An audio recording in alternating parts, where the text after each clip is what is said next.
আমার বান্ধবী জিগাইতেছে, আচ্ছা বান্ধবী বলতো, বাংলাদেশ, ভারত, পাকিস্তান এগুলোর মধ্যে কোন দেশের মানুষ সবচেয়ে বেশি চালাক?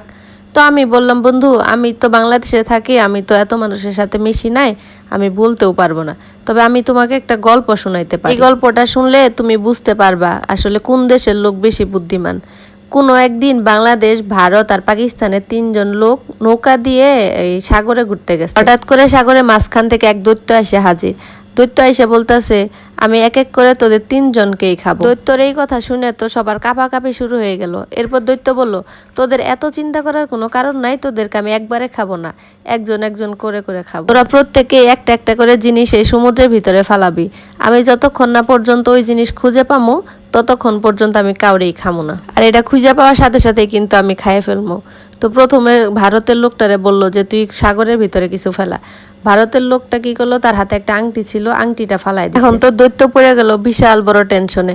এত বড় সমুদ্রের মাঝখান থেকে ওই ছোট্ট আংটিটা কিভাবে বের করব।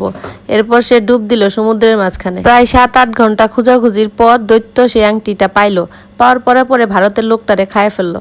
এরপর পাকিস্তানের লোকটাকে বললো, এখন তোর পালা, তুই কিছু ফেল, যতক্ষণ না পর্যন্ত আমি এটা খুঁজে পামো ততক্ষণ তোরে খামো না।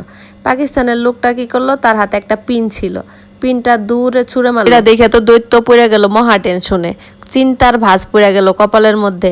একটু আগে 7-8 ঘন্টা ধরে একটা জিনিস খুঁজে বাইর করলো, এখন আবার এটা কেমনে খুঁজে বাইর করে? তারপরেও সে ডুব দিল।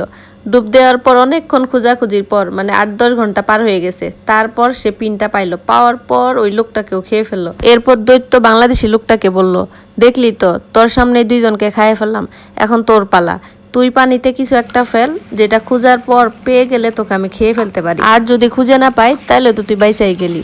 বাংলাদেশে মানুষের মাথায় যে কি পরিমাণে বুদ্ধি সেটা তো আমরা জানি। এই বাংলাদেশি অনেকক্ষণ চিন্তা ভাবনা কইরা কইরা একটা বুদ্ধি বাইর করলো। বুদ্ধিটা কি?